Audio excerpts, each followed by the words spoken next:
Hello అందరికీ, అందరూ ఎలా ఉన్నారు?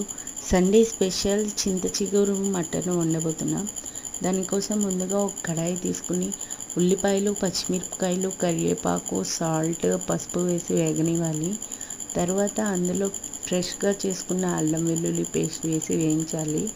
వేగిన తర్వాత మటన్ పీసెస్ వేసి అందులో ఉన్న వాటర్ అన్నీ ఇంకిపోయేంత వరకు మూత పెట్టి ఉడకనివ్వాలి. తర్వాత టేస్ట్కి సరిపడా సాల్ట్, మీ రుచికి తగిన కారం వేసుకుని కుక్ చేసుకుని ఒక 10 మినిట్స్ మీడియం ఫ్లేమ్లో వాటర్ పోసుకుని కుక్ చేసుకోవాలి.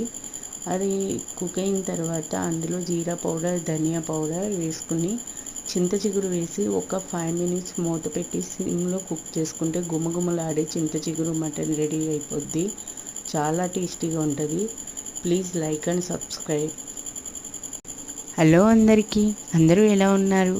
ఈరోజు సండే స్పెషల్